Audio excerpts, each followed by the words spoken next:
Hey, I don't know what I was going to say, but now I'm going to say welcome to episode 130 of This Life in Tech. I'm Jason. Live from New York. He's still Dan and I'm still TK. Yeah. Hey, happy Father's Day, guys. Cheers. Happy Father's Day to all the fathers. By the way, this is coffee. Whatever. Is that what we're calling it now? Yeah. I mean, So when are we ever drinking at whatever time? Listen, I'll tell you, man, dude. That's the only thing Conor McGregor's whiskey is good for is putting it in coffee. I mean, I thought about buying a bottle just because it's so hard to buy rubbing alcohol when you want to clean a cut. It's now down to like $22 a bottle. Oh, that ain't bad, man. Now you're in like Cuddy Sark territory. It's garbage. Oh man. No, I was gonna say, I don't know what you guys have found. Man, the older I get, especially cycling, I never really had this experience, but with running, dude, if I have a couple beers the night before, not much more than that, I'm fine. But I have 3-4 beers in a day, the day before I want to run, it hurts. Well, yeah, all that acid buildup from the beer. That's the reason why the people that suffer from gout are not supposed to drink beer. What I found is it's just that little extra bit of inflammation into my knees fucking hurts. Anyway. As young as you used to be. Yeah, right? No, and so I was playing volleyball on the beach this past Tuesday, and everyone was all like, "Oh, why don't you want to go do like a Tough Mudder or something like that?" And I'm like, "I've had 6 knee surgeries. I will not run unless a bear is chasing me. It is just not." And even then, maybe. Yeah. Right? It's not that I can't. It's just I don't enjoy the inflammation in my knee that is going to occur for the next several days afterwards. And even with like I haven't played volleyball since high school, and I've never played on a beach. Trying to jump and stuff on the sand is not pleasant. No. I'm going to go out there and I'm basically going to be looking like the Bionic Man because I'll have to go get a knee brace just to play volleyball. Have I ever told you the story of when I did one of those Tough Mudders, but it was a zombie one? No. Oh, check this out, man. I'll never do one of these fucked up things again. This was a really bad idea. So a friend and I get this bright idea. We're going to sign up for what I thought was a zombie marathon, a zombie 5K. So you run a 5K, and just along the way, there's zombies and whatever, dude. Okay? No, that's not what it was. What it was out in the high desert in California. It was like 130 degrees in the middle of the day. There's like this ramshackle concert playing with what was essentially an obstacle course. Okay, so now it's sprints, not 5Ks, and I trained for months for a 5K, not for short sprints with all kinds of crazy obstacles. So long story short, this is what set me off to begin with. It's like flag football, where if you get through to the end, because the whole thing is like 3.2 miles, but it's punctuated by these obstacles, right? And so right off the bat, I see everybody in the heat I'm in taking their flags and tucking them around the belt so they can't get pulled off. Fucking cheating. I'm like, what is going on, man?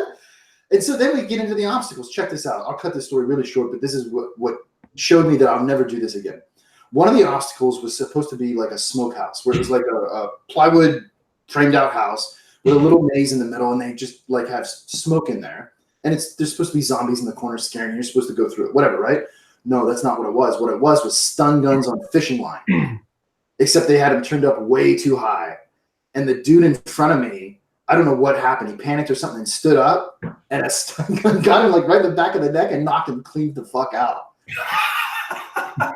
And people were like fishing all over the place, getting hit by these things. And I mean, this dude was like seriously hurt, and like nobody was helping him. So I got my buddy, and we drug him out and helped him. And I'm like, there's a bunch of like school kids setting this shit up. What am I doing, man? I'm like 30. I think it was like 38 at the time. I'm like, I'm almost 40. Why am I doing this to myself? Dude getting stun gunned unconscious. Fuck that, man. Not happening. Oh, and then at the end, man, I got one flag left because, of course, I ain't cheating. And this zombie was at the end, right? And tried to grab it, and I put like a spin move on him and just ran away laughing at him. Check this out. This fucker was so petty. You get to the end, and now like Everybody's getting their medals handed to them in their little whatever, right? And you're standing in line. This dude was so thirsty and so petty. He ran up and got my flag when I was waiting in line. Somewhere I got that on film, man. Put the spin move on him like Herschel Walker. Like Herschel Walker now or Herschel Walker back when he was playing for the Cowboys? I don't know, man. That dude's on so much TRT. It doesn't matter. Have you seen him? He's a big guy. Big guy. He's a He was doing MMA for a little while. Yeah, dude. And he's like good. I mean, you know what I mean? Speaking of big guys like that, did you see that OJ Simpson is now on Twitter and he's going to set the record straight? Allegedly. Allegedly, yeah. This was funny. One of these cats posted that that the LA police would not investigate any further because of all the bad stuff, but that it's very likely OJ's son Jason is the one that did it, and OJ just covered everything up. I didn't even know he had a son named Jason. Yeah. More importantly, I didn't care. Yeah, but I mean, like, this dude in like 24 hours has got like 173,000 Twitter followers. Oh, I bet. But think about the social ramifications of this. If none of that had happened, this is what I would suggest. If none of that had happened, we wouldn't have reality TV. Like Survivor would have never been created, and we wouldn't even know who the Kardashians are. Well, do you think it would never have been done or just delayed? Like, any of these alternate universe things, you can't stop the inevitable. So if we went back in time and prevented that thing from OJ, then it might have been just someone else and we'd still be right where we're at right now. Yeah, that's a really good question, man. It actually is, right? So we know that we lived in a closed causal universe. I mean, we know that to be empirically true, right? So cause and effect, something happens that has an effect somewhere at some time within the bounds of the known universe, right? But within that are events predetermined. You know what I mean? And so if they're not, then it's just cause and effect. And if there was never a cause, there would never be that effect, or at least not in that way, right? Mm-hmm. Where if they're predetermined in some way, then inevitably it was going to happen exactly the way it happened at some point. And it would have to be the point that it happened at. I don't know, man. That's a really hard question to answer. I actually wrote a book chapter about it. I don't know what's up with that book, but it's not out yet. But I don't know, man. We free will and causal loops are hard. Yeah. I don't know. So one thing I want to put out there, for those that don't know, CrowdStrike went public this past week, and is now worth like $17 billion. And I just want to say congrats to those guys. I think George Kurtz and Dimitri are some of the good guys in the industry, and it's good to see that they finally got a good payoff out there. Product is great. I think all the people that they've been building over there are great people. Only problem is I wish I knew they were going live on Wednesday because I was all prepared, ready to start buying. And then by the time I saw the alert come by, I'm like, they're up 70%. Well, it's time to short. So I made a little bit off the short, but not much. I mean, you need to start rubbing some elbows with some people up on Wall Street, man. What do you think I've been doing? Well, you're not dressing all gray yet. I mean, I'm gonna be like the Bobby Axe of the geek world. Oh, boy, Christ. I like CrowdStrike. I don't know the same people that you do there, but I had quite a few students from Cal Poly start interning there, and then ended up when they graduated got full-time gigs, and they all loved it. They still work there. They love it. They love the company. They love the people. I've heard pretty much nothing but good things. Yeah, and I've started a relationship with NYIT. At least started to broker that out there. They're an NSACAE as well. I'm just gonna rinse, repeat the recipe that works when trying to get, as we were talking about what we wanted to do, where the future of cyber is going to be. We've spoken before in that pen testing essentially is an entry-level job at this point. It's all automated. It's scripted. Why not go and get college kids right out of that, because they're getting all whatever the latest version of Kali is with whatever tool set that's being included there. They're already up to speed on it.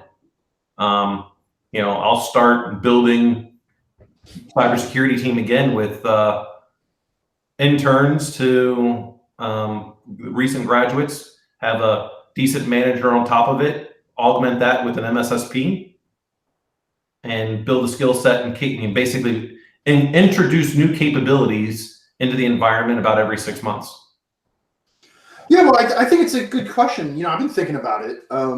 What does the next 5, maybe 10? 10 is really hard to think about for me.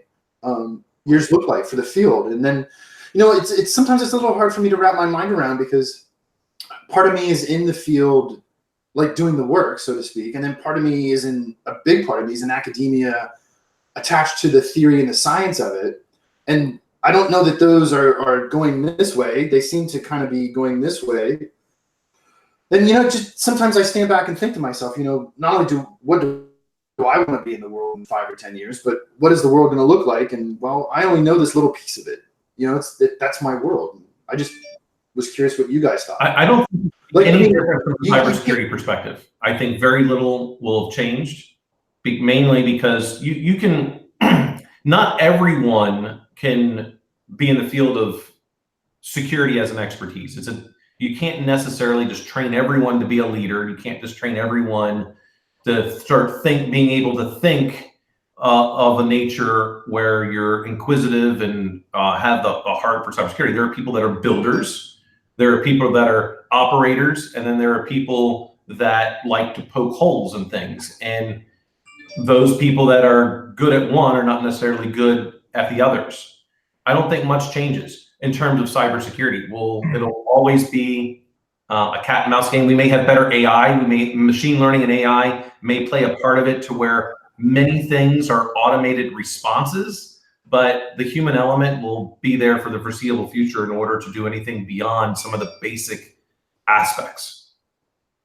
I think, and I agree, I think it does start with education.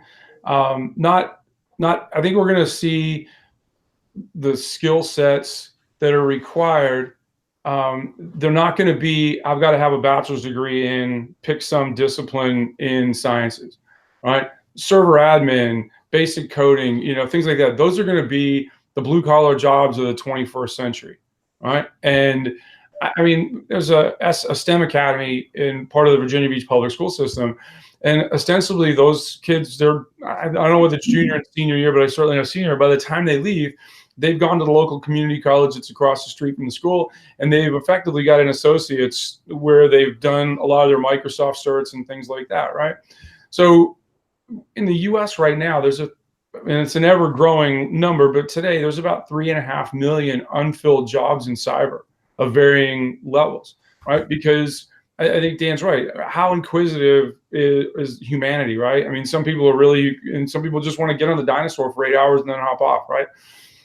But I think the problem is going to start to get magnified. Not all of us grew up with dinosaurs like you did. I know. How that works. Hey, I got your Flintstones reference, man. I got it. I know he did. See, Dan can't help it. I didn't care about the Flintstone part of it. But when you start looking at people wanting machine-to-machine talking, IoT, right? IoT, OT, and people's desire for convenience over security, right? And the battle that cybersecurity professionals fight is, hey, we want the convenience, but we want it to be secure along the way. And so how do we talk about keeping it light and things like with IoT? We're used to have all these, public works people. They go out and they're checking things. Well, now governments just want to put sensors in the ground, and they want that feedback from the sensors, especially in places have harsh climates, big weather changes, right? And they want to be able to start to capture all the data that you can capture by putting a stick in the ground effectively, a smart stick, right? And how do we do that? And more importantly, as that data flows back and wants to be collated and analyzed and everything like that, how do we do that? And how do we do it securely?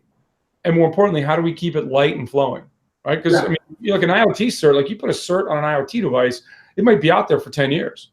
right? And that's okay, right? Or whatever lifespan it is. But where's the management piece to understand if that cert works, right? And that's where I think, machine learning AI, as that gets better. And I think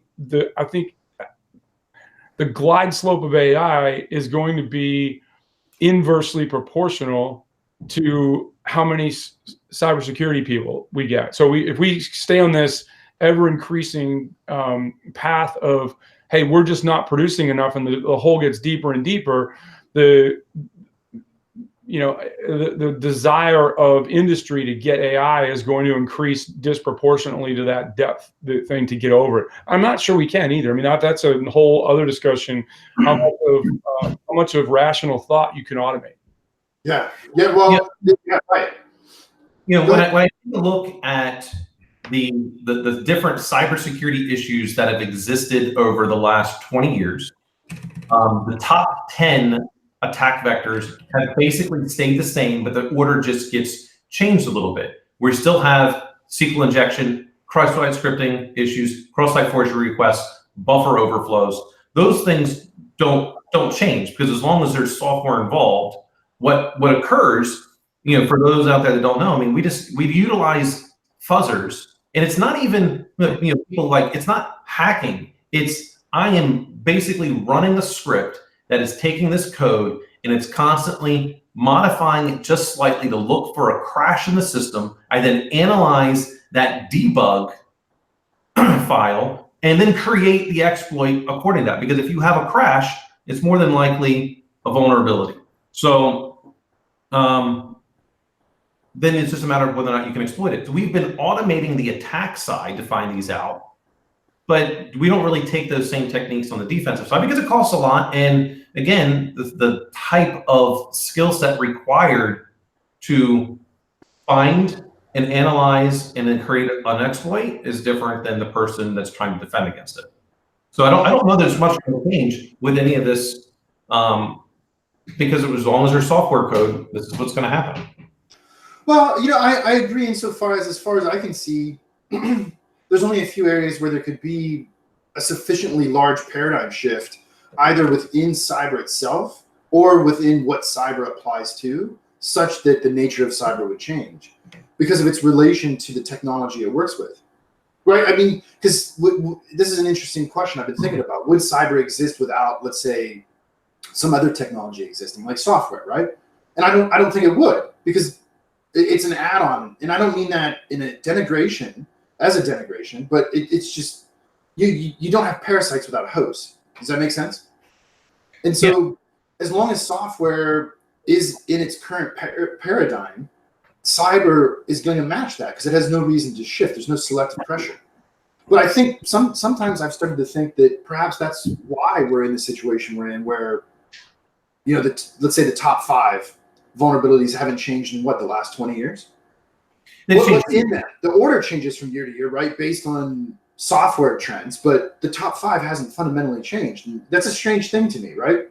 It's a really strange thing that you still have buffer overflows happening. Yeah, and if you remember back when we were going through the doctorate program, you and I got tired of whatever class we were in, and we were chatting on the phone, and I'm like, these guys in mobile are making the same mistakes that they made back in 2000 and Cult of the Dead Cow, all this kind of tools that were being made right then. And you said, dude, there's your dissertation right there, right? Yeah.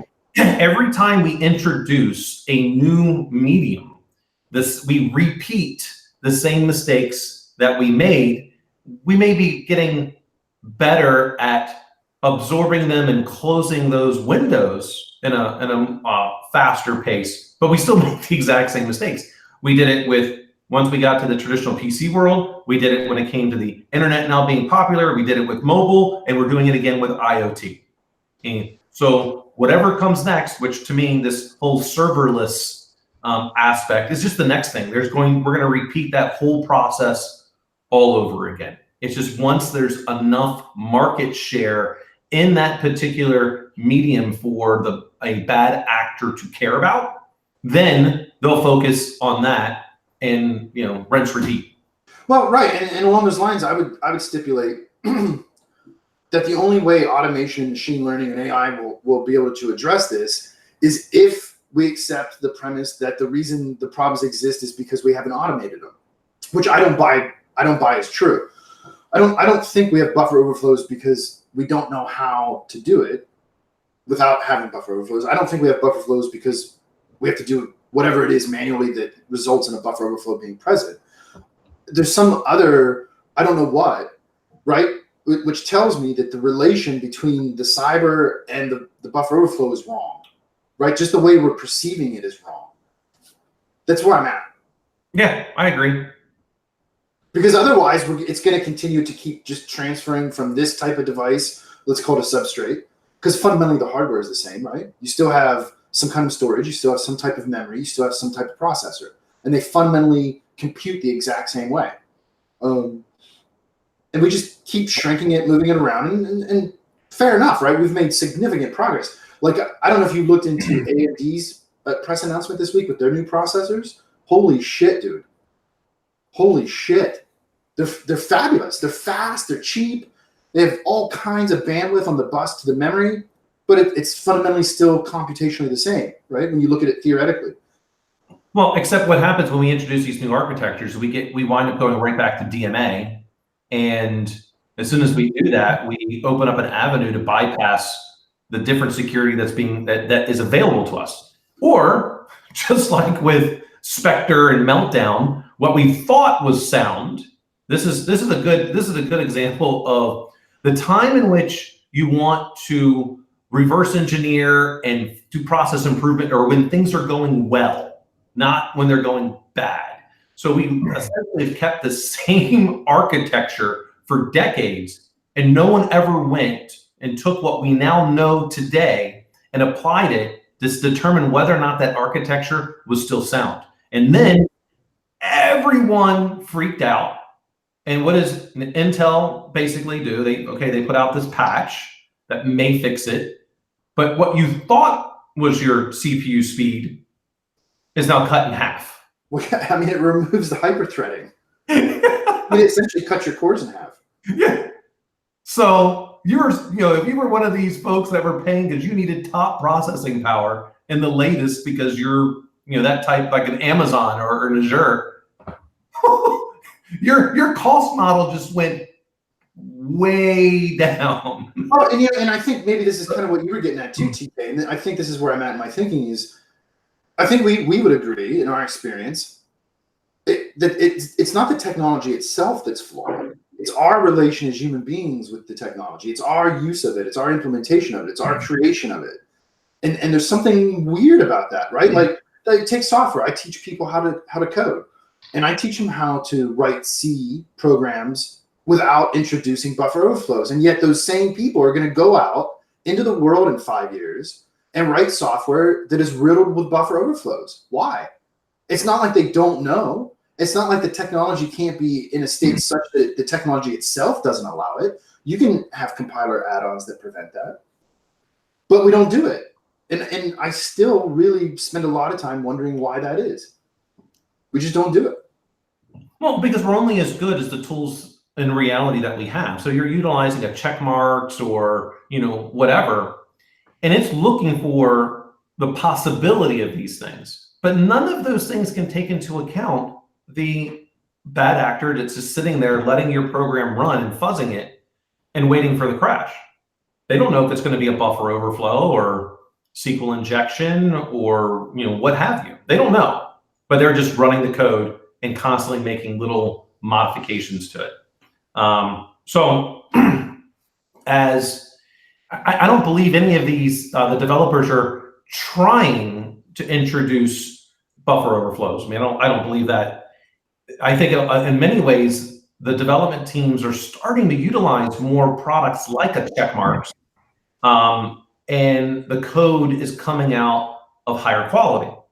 But that does not mean that it's going to solve or resolve all issues. For sure. It's one more thing that they're adding, and I think they've gotten better. I think that eventually, you may have more, developers that might start doing fuzzing techniques because that's their product, but maybe not. I mean, I take a look at the bug bounties that are out there, and I don't see the amount of bounties being paid increasing. It's staying relatively flat. Yeah, it's stabilized. So do you guys think, here's a question for the group. Do you think it's ever possible, given our current computational paradigms, hardware, software, so forth and so on, is it possible to have software that is, for lack of a better term, immune? I don't think so. No, I don't either. Especially because, as you use the U.S. in particular, I think one of the great debates we're gonna have, and when I say debate, I mean semi fist fight intellectually, is proper use of encryption, right? And this concept that the government has to have access to this, or and all of those things. I think we're going to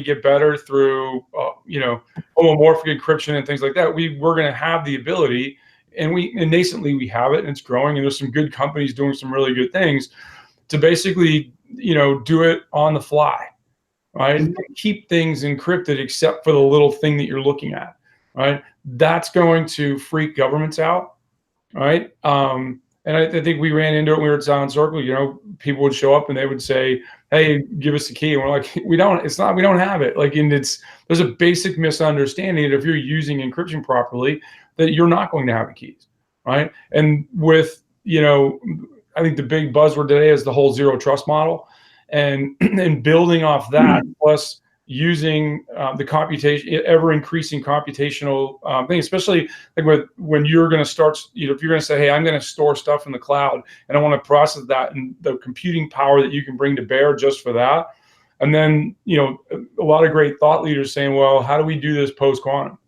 Right. And then we drag. But I think over the next 5 years, I think that's going to be a big fight. At what point is my personal / corporate desire to keep the crown jewels protected overrun by a nation state's desire to what they consider to be doing effective law enforcement, right? But again, that problem goes back to the one that every year we have a dearth of cybersecurity people. When I say cybersecurity, I mean I'm a big believer that if you want to be a great and impassioned defender, you better start off with being a good offensive person, right? Because that's, it's always, it's like when you look in the NFL, a lot of the great defensive coaches, Tony Dungy started out as a quarterback.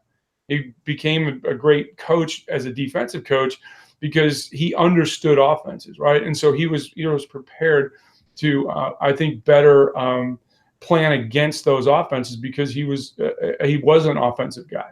And I think that is going to be, we're going to see that lack of education or people wanting to do it, right? I think, the average salary right now for a cybersecurity professional is $116K a year, right? Well above the national average. Why aren't people lining up at the front door of whatever institution they want to go to get this knowledge to go out and be productive, right? They're just not interested, and it's hard. Cybersecurity is hard, right? And I think if we start with that premise, then, and it's getting harder because, we always say everything moves at the speed of light, but we're getting better at approaching that, right? That actually, the transactional velocity is ever increasing, right? And then you look at in banks and investment, transactions take 72 hours. We have the ability to get them down to instantaneous. Dan, why don't we do that? Because then it's more difficult for fraud. Once the money's gone, it's gone. It's almost impossible, especially with international wires. Good luck. Right. Well, it's twofold. There's one, I think we're better at mitigating fraud. And I think if you use in financial transactions, a blockchain for what it was intended for was to be just an immutable, to hold an immutable document to say that, as we're leading up, that stuff gets put into along that way, is that there's also a piece of it that, financial institutions have gotten rich in that 72-hour period using those assets that they're holding to trade on the overnights. Oh, yeah. Absolutely. They make a lot more money on that than they make off ATM fees and all the crap that they charge the consumer, right? I mean, institutionally, they're like, okay, we get it, that we can make that transactional velocity so big that we collapse transaction time. But how quickly can we get to the point where we can make immutable either through blockchain or some burgeoning technology, that we can get because we're not doing things, that 72 hours those were ledgers. Those were people physically handling documents, right? We don't do that anymore, right? So why can't we do that? I think that's going to be another big thing, because nobody's going to bank anymore, right? They're going to be banks and people are going to bank, but the bigger banks, and it'll get down, but I don't ever go into a bank.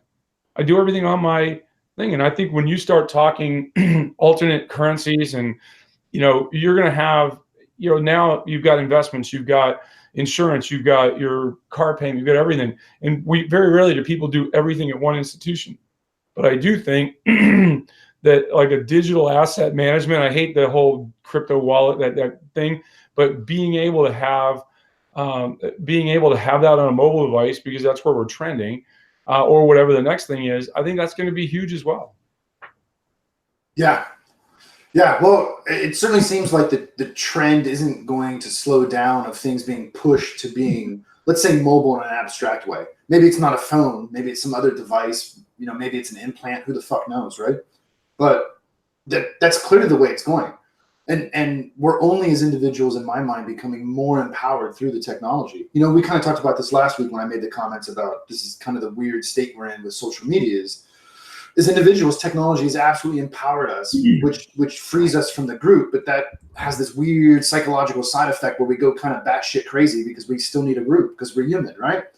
And so you kind of see that with kind of the same idea where, as individuals, we're immensely powerful when we want to wield technology, but we don't really understand what we're doing yet, I think. I mean, we're kind of like the primitive hominids that discovered fire. You're like, I really wonder what they did first. Have you ever thought about that? Like, when the first dude discovered fire, what was the first thing he did with it? Like, did he try to burn somebody else? Did he try to cook a steak? You know what I mean? And I kind of feel like we're in that. I'm pretty sure he burned himself because, like, oh, what's this? Ow. Right. Right. And sometimes I feel like that's still, there's a perception that because our technology is advanced, we're advanced, right? Where I think there's a lot of evidence to suggest the opposite, that we're certainly more advanced relative to even 50 years ago. But we don't really understand how to wield some of this stuff. And it's immensely powerful. Like, I was talking to you guys, and really think about this when you want to talk about encryption. This device is $100. This is a 128 core GPU. Do you know how much encryption I can do on this by myself? Massive amounts, super accelerated for $100. And so now, as an individual, I'm empowered, if I was so inclined, to roll my own crypto. Don't judge the strength of it, right? Just as a concept. And I actually can compute it by myself. I don't need anything else. And so that fundamentally changes the fabric of society as I see it. I think two things. One, the processing power and storage, right? Storage, both those exponentially drop down.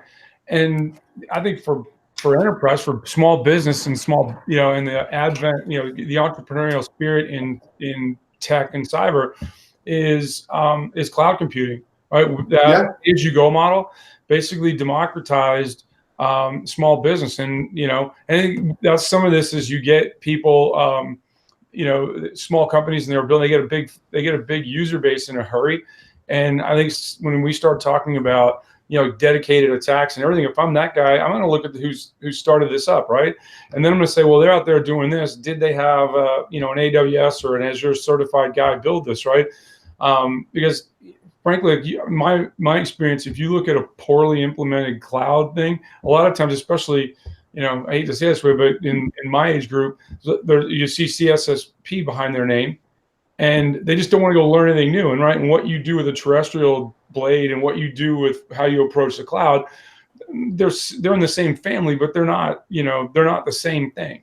And but that ability to pay as you go, I think that small business is going to force the big boys, especially like in storage, right? You right now you pay by the bucket, right? I want up to 5 gigs, I want up to 100 gigs, I want up to a T, right? But I think the drop boxes or the next generation of those type things are, one, they're actually going to be secure, right? Both end to end and at rest, and they are going to have a model which leverages that elastic storage capability of the cloud. Yeah. Well, think about that. Think about how long it's been since, as an individual, you had to really consider, should I save this object because I'm running out of disk space? I don't know when the last time I ever thought that was. Right. Yeah, I mean, I remember being a kid and having a ton of floppies and thinking about, well, I only got one floppy left and I got like 1.5 meg on it. What can I do here?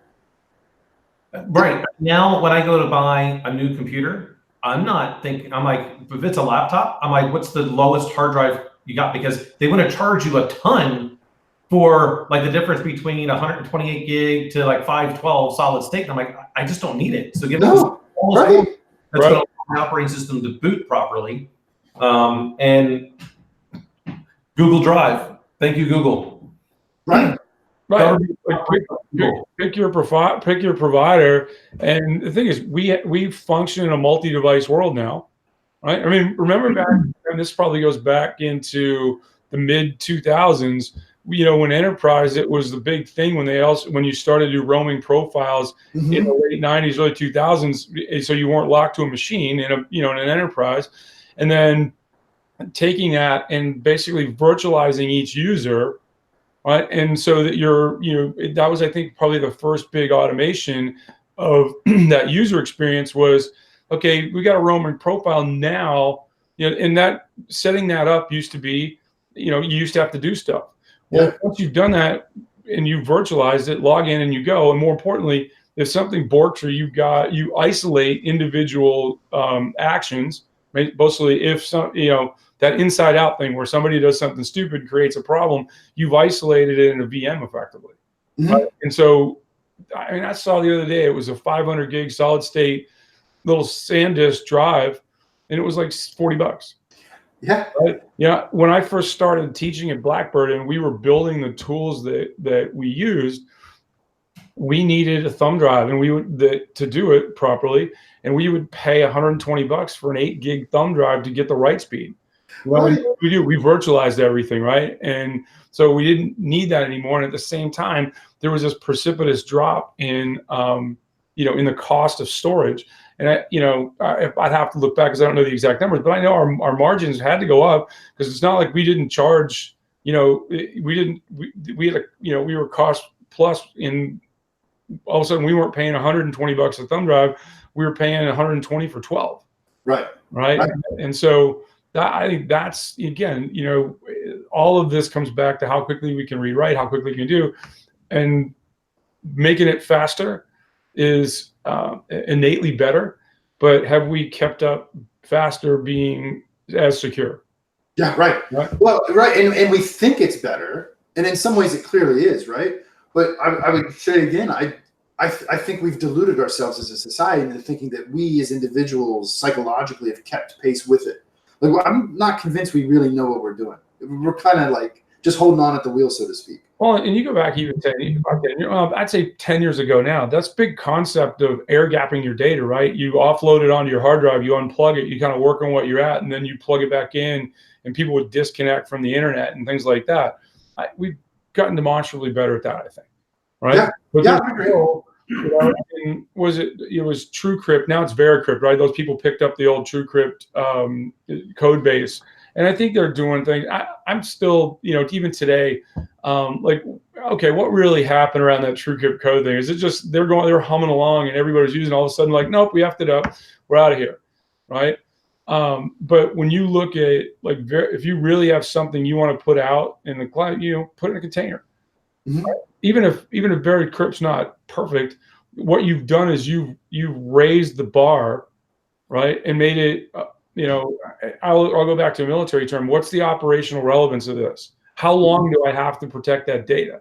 Right? I mean, one of the, in the misuse of acronyms and everything that is the U.S. government, for when I was still on active duty, we had tactical secret. Like, we had secret, top secret, beyond top secret, spooky, up to and including mysterious, right? But down at the bottom was tactical secret. And I would ask everybody, what's the operational relevancy time of a tactical secret? No one knew. And I found one dude one time at a conference, and he's like, 30 days. Like, and he was so off the top of his head that I'm like, he either wrote the thing or he sat next to the guy that wrote the thing. Yeah. 30 days. Right. And so I am a big believer today when it comes to encryption, and it's one of the things that I think lowers the threshold of actual security, especially when you're talking about the government, is this. Today, we have all these graduated levels of security, right? And doing so over the years, and this is what helped to make Cisco and all these other providers rich, is we've said we have to have segregated and separate networks for each case. So we'll buy all the boxes and all the blades, but we're too cheap to buy all the monitors. And so people have a KVM and they try to switch between all of them. And next thing you know, Bob's your uncle and you're typing something on the high side that you shouldn't, right? Or more importantly, vice versa. So my thought is this: we either do not mind if our adversaries see certain data, or we do. Right? And with modern techniques, build one big honking pipe. Obviously, redundancy and all that stuff, but build one big honking pipe. And then with modern encryption and cert-based, something I have, something I mean, basically I've got me. The big thing we're always concerned about, and we should be, because I think the encryption piece is easy. Where other things start to fall down is when we get need to know, right? And that's an outcrying of the John Walker case, right? He had a TS clearance to $1 million, and because he did, he was allowed access to everything, and he sold it on the open market, right? The need to know is kind of the fly in the ointment, right? So in the past, we've really segregated that, and we had to. Today, put a cert on that document, level of clearance, all the things that need to be on there, so that if I've got the clearance, but I don't have the need to know, if I click on it, it won't open. Right. Then you take it and use, and I just use a blockchain. And so now when I click on it, it has a record that I tried to open it. Everybody's gone to a website, gone to the wrong one and clicked on it, right? And so they back out. But if you're recidivist about it, now with modern, AI and all the other tools, we can start to say, hey, that guy over there is not doing the right thing. But if you're going to put it on 5 different networks, which is 4 or 5, which is effectively what goes on now, that's crazy in my mind. Dan, you're looking like you want to say something badly. Well, what's funny to me is when we say like modern encryption, and that encryption was created like in 1996. Well, yeah, I think we're getting. I think we're kind of on the cusp of moving past some of that, right? It's having a big leap up next, and that's. I say we're trending in the right direction. Right. Yeah. I agree, and it's interesting that security fundamentally comes back down to least privilege. You only have the rights that you need to do your job and nothing more. We've had the technology with digital rights management, and this is just what kills me about people in technology. And I hear this all the time, and they'll say, "Well, that's hard." Well, of course it's hard. If it was easy, then everyone would do it. But the companies that fundamentally get digital rights management, data leakage prevention, endpoint encryption, and access management are the ones that you don't hear about ever getting breached. Right. Even if they click the phishing link, it won't matter. The person didn't have access to anything, and you've locked your environment down to where, okay, I gave up my credentials, but you have no way of getting in. Or I don't know. I mean, this is the funny part. We've been talking about multi-factor authentication. I joke, and it's not that Eric Cole is wrong, but every year these guys say this is going to be the year for multi-factor authentication because eventually they're going to get it right. But it's because it needs to be right. And a company like Duo has made it so simple. With Duo, which the big problem with multi-factor authentication before was that I can't link multiple accounts to the same application. And now all of a sudden, Google Authenticator has fixed it. Microsoft Authenticator has it. Duo has made it super simple that I can use that with multiple accounts, my privileged ones.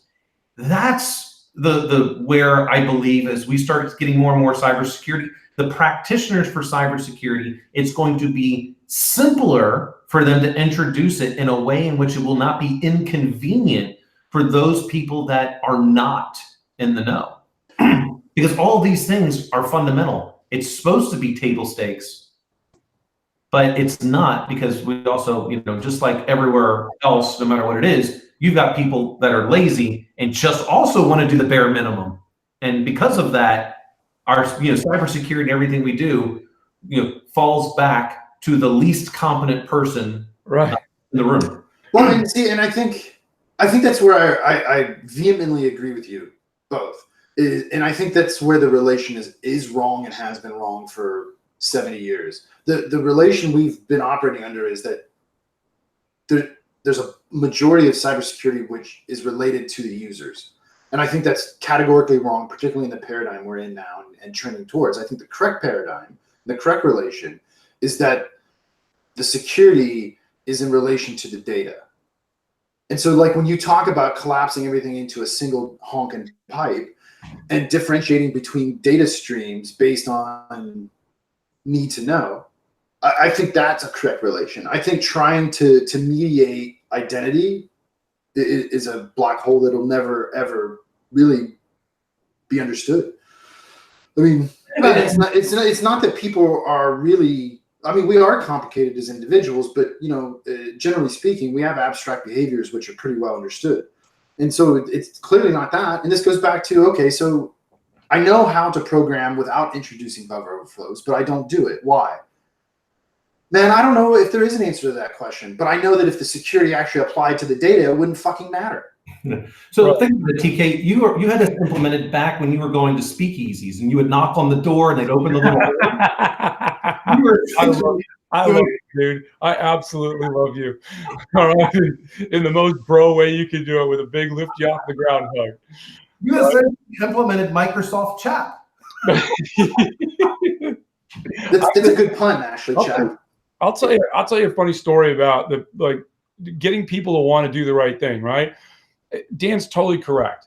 MFA is the most simple thing to do, right? And the fact that every provider of a service doesn't offer it up front and make you click 3 times, almost the, no means yes and yes means yes button, but make you click enough times to go, man, I might want to check this out, right? And the word's on the street that multi-factor authentication and I don't like I like, you said, like the apps. Once we're moving away from like text messaging and things like that are all so easy to compromise, if they would say, hey, you can do it and we can send it to Signal, or we can send it to Telegram, or, whatever thing you want. But I still think this app-based piece that we have, or the token-based, or even the YubiKeys and things like that, right, for an enterprise.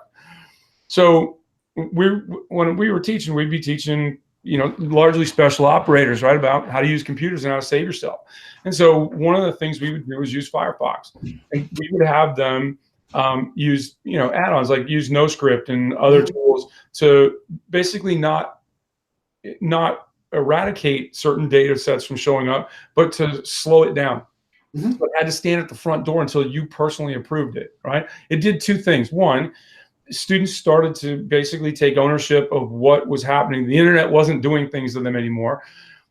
They were more knowledgeable about what was out there, because you could see the scripts and go, okay, that's this, I need this.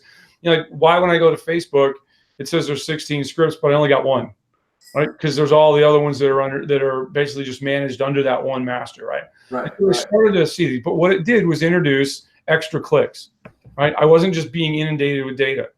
More importantly, it stopped a lot of the shaping that the internet does to facilitate, because they want to send you things that are relevant to you, so you do more of that, right? And it slowed that down. The guys were easy, right? Because now they know who was messing with them, and if they know who's messing with them, they go find their address and they kick the crap out of them, right? That's the mentality, right? Yeah. But they'd go home and they'd reconfigure their home computers, and the next day their wives would be livid, because now they had a user experience they were used to, and now they got this new browser, and their husbands wanted to like take the native browser off the thing, or like, relax.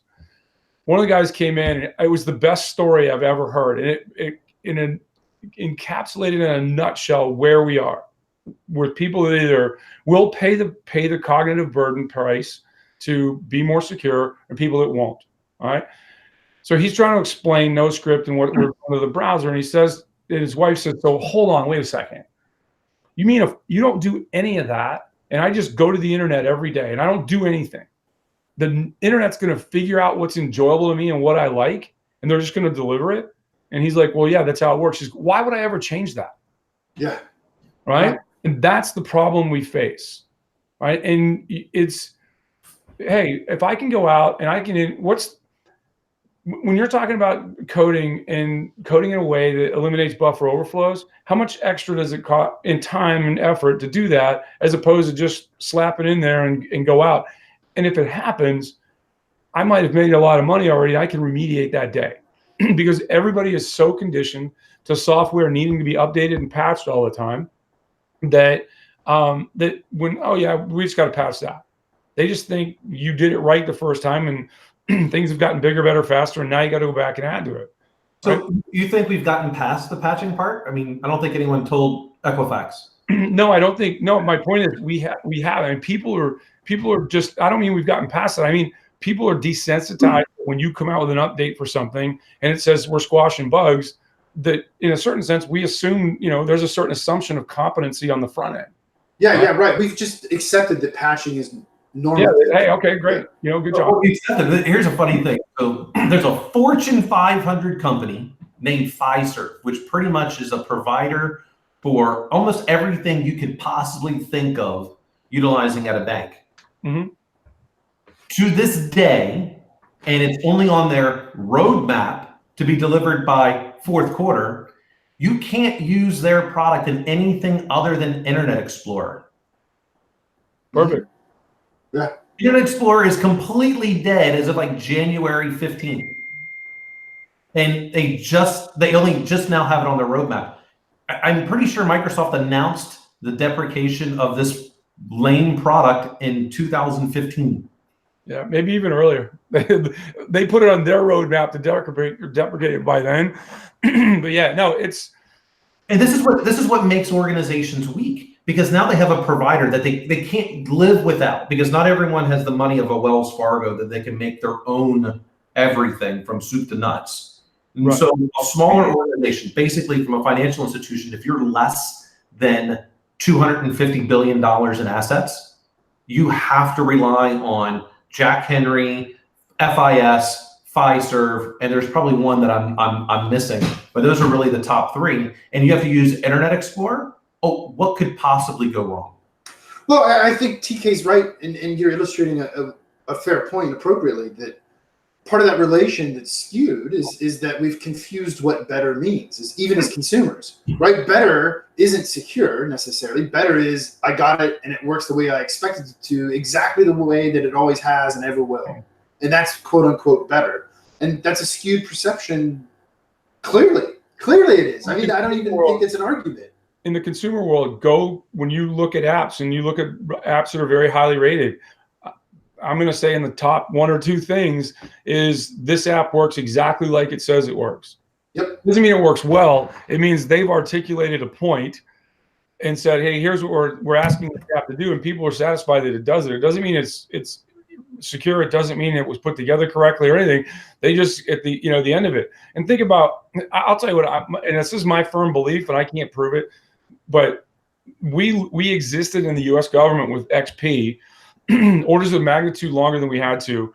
And this is from my personal experience. As we started to get gadgets that we took out into the field, you had to plug things into computers to upload stuff to those gadgets, primarily GPS tags, all this gear, right? Well, when the developers made the gear, nobody said, hey, we're going to get a new operating system every X amount of years, right? XP was used for almost a decade.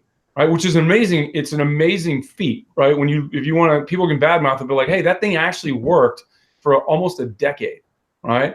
Some of it was, I think, they couldn't get out of their own way to get the next generation, so they kind of had to keep moving on. But that's a different story, right? So, 7 had been out on the market for 2 years, and the government was still largely using XP. Certain pockets were shifting, but the DoD was in that, right? And I started asking around why that was, and it came back to all of these little applets and all of these little API controllers and everything that were used to sync up to basically upload data, download data, and manage all these new burgeoning devices. They didn't ever contemplate and put in a contract that provider had to give them the new thing, and it was going to be another expense. right? And now if you look them doing correctly, they're doing it browser based, right? Or some other means, but they're contemplating that, hey, we've got a useful tool in a browser of sorts, right? Right. I think that's, it's funny. And that's how I think, Dan, with the banks is there's so many complex things that go on to make that run. It's like, hey, think a little bit outside of that and think about, are you going to do like, what's the web app development or whatever it is, development, and you can be homogeneous across all platforms. Oh yeah. When you're doing like a JavaScript full stack and then cross compiling it to all the different devices, you have one code base, but you can produce iOS apps, Android apps, desktop apps for all the operating systems. Yeah, that's it. That's a really interesting paradigm, man. But that's really where it comes back to when you say you're teaching kids how to do C, right? You get all this object-oriented program early on, and now you take something that A can be very small, or it's only I'm going to use this because I'm 12 and I can make it happen. But along the way, you've got to go, hey, I got to think big picture that not everybody's going to use an Android or an iOS device or Mac OS or Windows. And it shouldn't matter, right? I should be able, as a function of what I enjoy to work on, use the operating system I want, right? And you should figure out you as a developer should figure out, hey, I've got my code stack, and then I've got how it's presented to you. Mm-hmm. And that link between that, in some cases, is the weak link. Yeah, right? I would agree. People quickie, they want to just get it out and get it up there. Mm-hmm. Right. I mean, and it really comes down to that case. As long as they're not using something that's completely off the wall, right? The server, the system on the back end, is going to interrogate the client side to determine, are you presenting me Firefox, Chrome, Internet Explorer, Edge, Opera, you name it, because there's not too many other browsers out there that I can think of outside of those. Safari, which is, I think Safari's using Chromium now, isn't it? Which just about everybody is at this point. Not even Microsoft Edge is switching over to Chromium. Yeah. So, everything will be presented in that, with that same type of view, and it shouldn't matter because once it knows it's on a mobile device, it's going to resize it.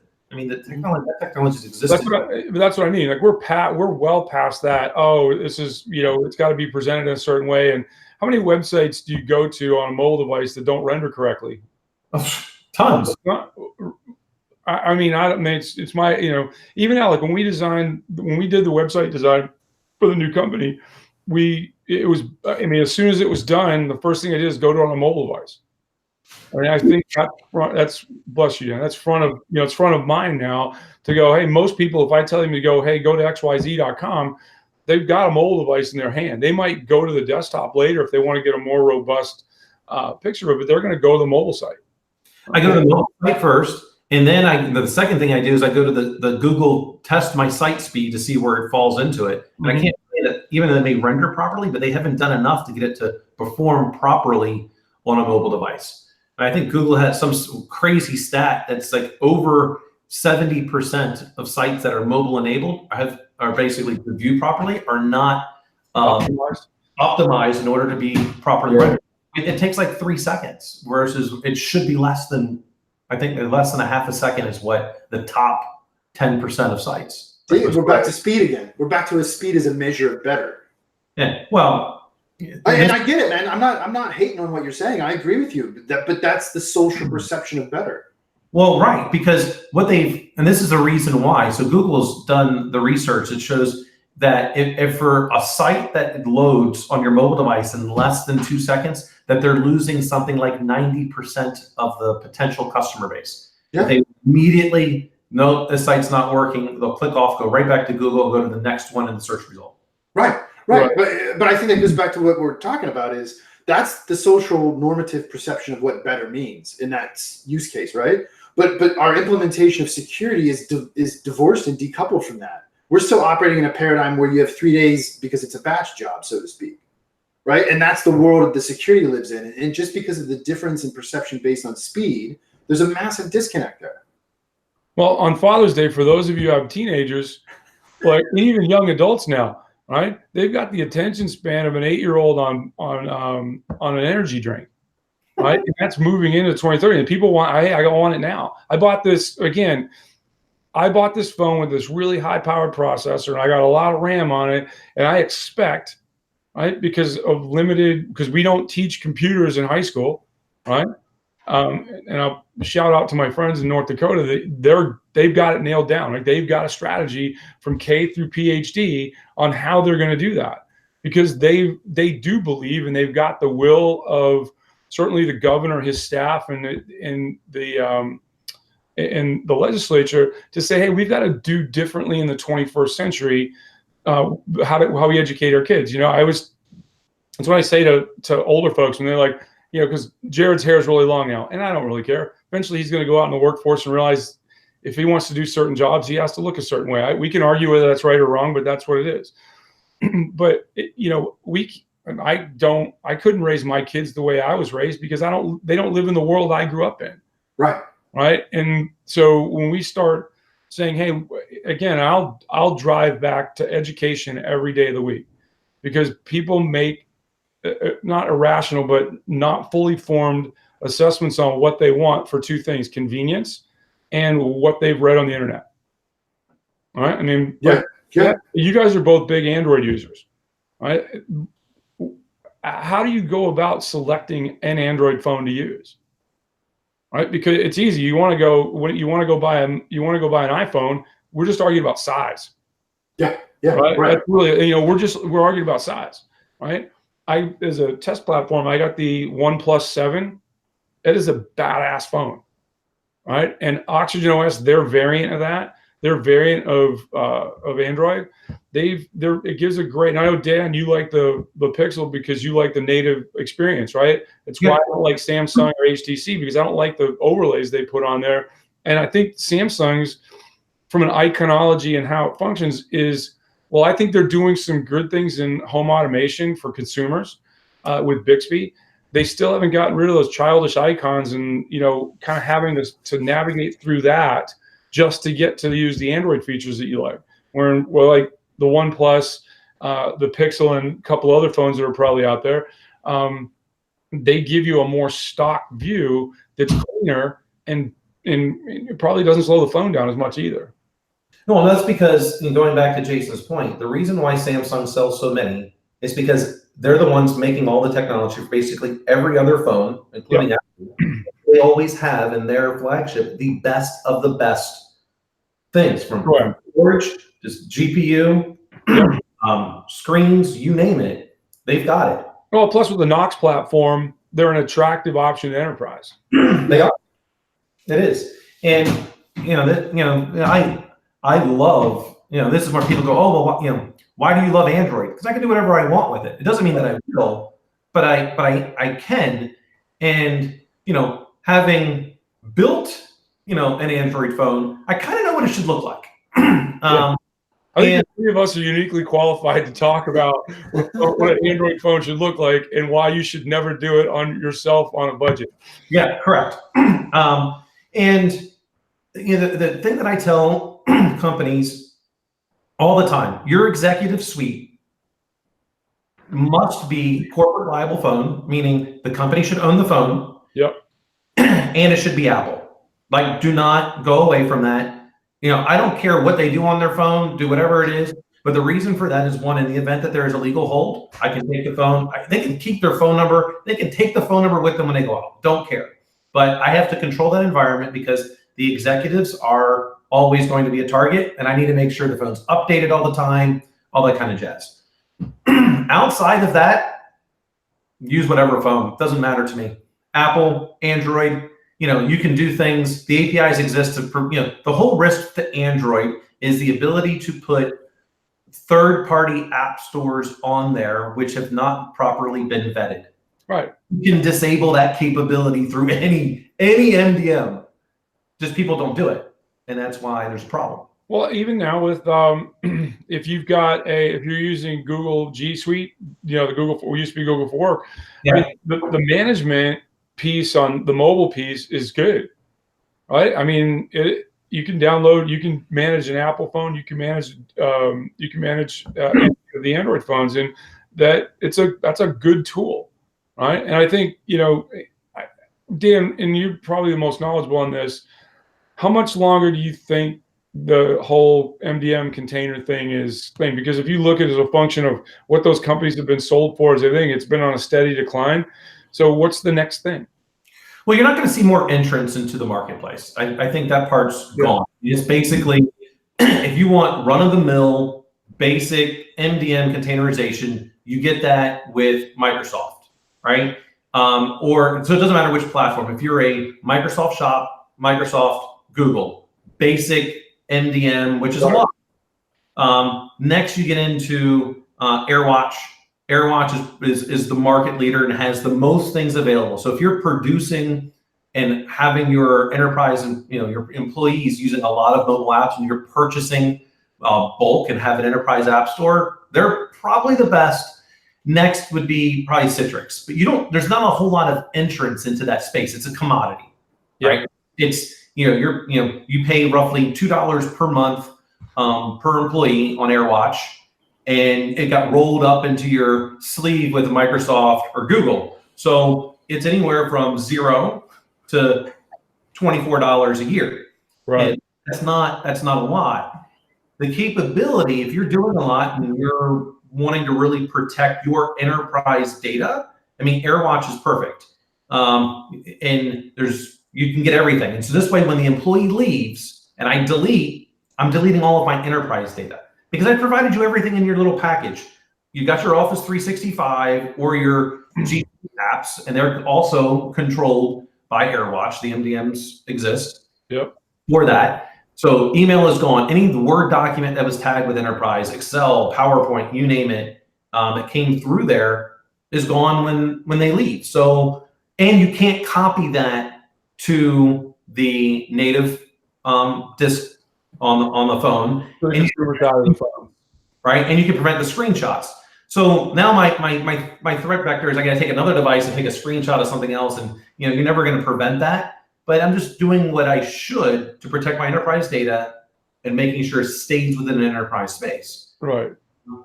Just reducing the attack surface. I mean, that's what it comes down for everything, is how do I reduce attack surface, right? Right.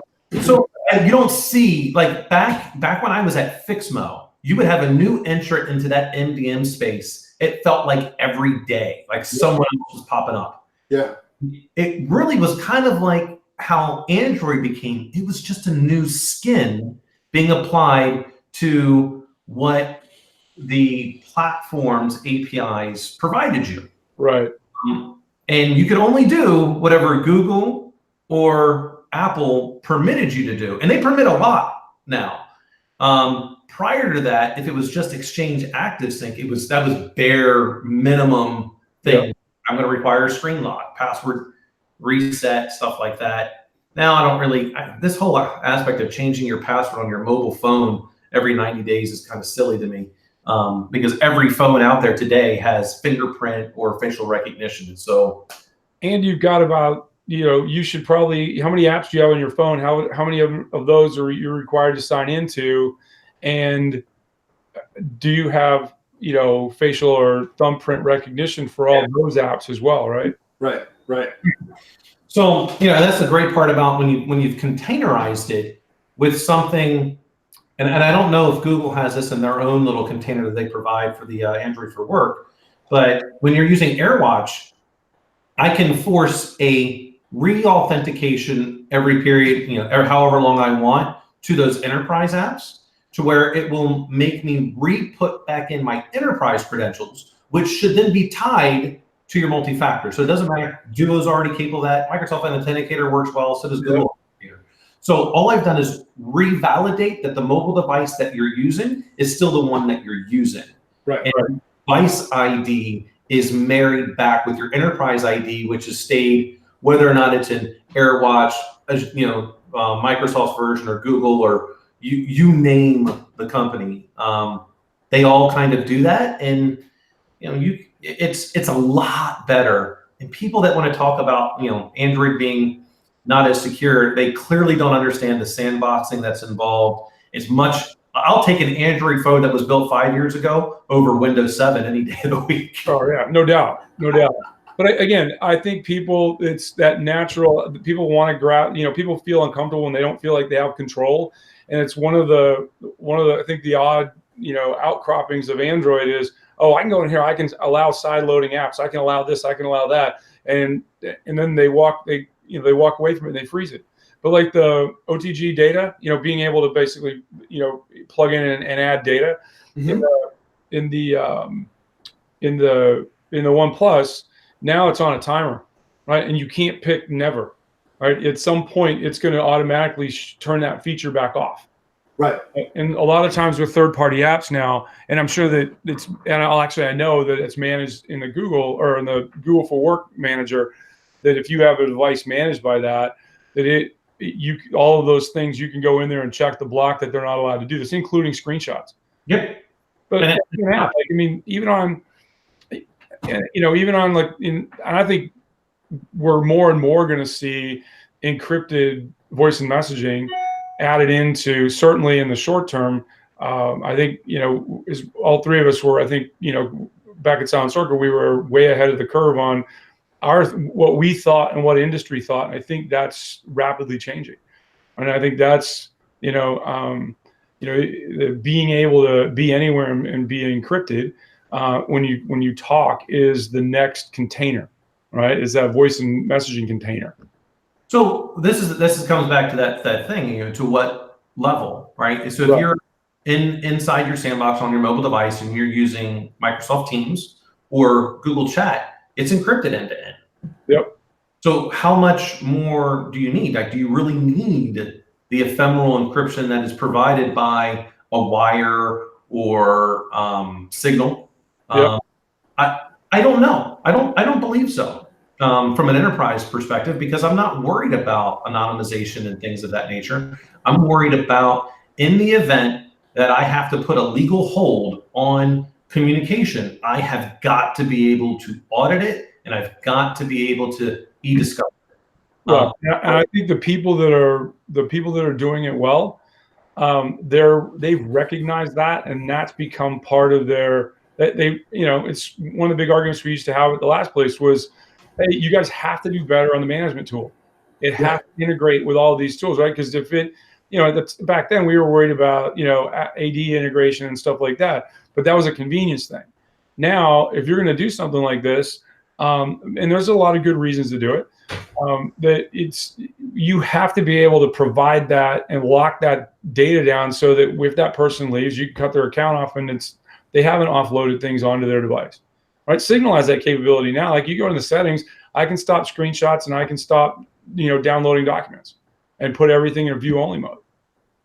Yeah, I think you look at Signal, them getting $50 million from one of the founders of WhatsApp when he left Facebook. They, up until that time, which I think was late 17, early 18, I could be off a little bit on the date. Up until that time, from the day they started, 7 or 8 years before that, they had only spent $7 million, and look what they did. Right. Yeah. Right. And they're very lean in like that. If you take that mindset and then you take what the founder of WhatsApp's learned when he put that money in there, and you say, hey, we're going to continue to develop like this. I mean, how many times a week now sometimes is Signal updating and they're doing substantive things? They're not just squashing bugs and stuff. They're like, hey, we're going to do this. We're going to do this. And it's not just random feature updates. It is their solid security things that they're doing too, and giving you features that make it act more like iMessage, more like your chat clients, and I think that's important work. Yeah. I totally agree, man. Even there's a whole vertical associated just with the way your consumers or the users, even us, interact with the software. Yeah.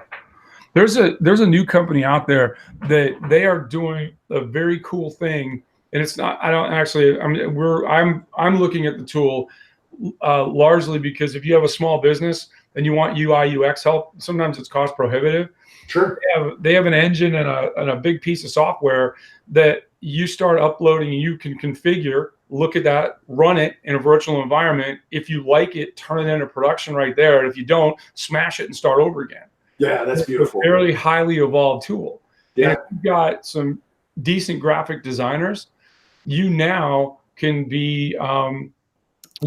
start using a tool that effectively starts to use like some cognitive behavioral therapy theory and stuff like that to say, why do I want to touch? it's the old thing. It's like, how many clicks do I have to click before I get to the buy button? Yeah. In Apple, if you go to the Apple website, it actually might even be on the homepage now. Like you start scrolling around, like in the way that we've gotten into kind of what I call like inertial websites, where like you just scroll and the thing just goes for a while, and you're going past it rather than having to click on all these pages, right? And when you do click on something, it's more directly taking you to an encouragement to buy, right? Yeah. Whew, that's a lot of ground we covered, my friend. Yes, sir. And it's time for you to go out and do some gardening. It is, man. The sun's getting high in the sky. How are the peppers coming along? Oh, dude. We got the Ghost Reapers, did they germinate? No, I haven't even gotten the seeds yet, man. Who's that guy? Go get him. I know. We sent him an email, like, man, because we bought those. I bought those the day you and I were chatting about it. Yeah. And I got this. I had Wings there yesterday, and he was starting to ask about it. He goes, I will buy every Ghost Reaper he has. And I said, that's what they want. That's what they're looking to do. They want to, I said, your wife wants to sell some of this stuff. And he goes, he goes, and if I get them as a powder dehydrated, he goes, it's even better for me. Okay. Yeah. You already got customers waiting.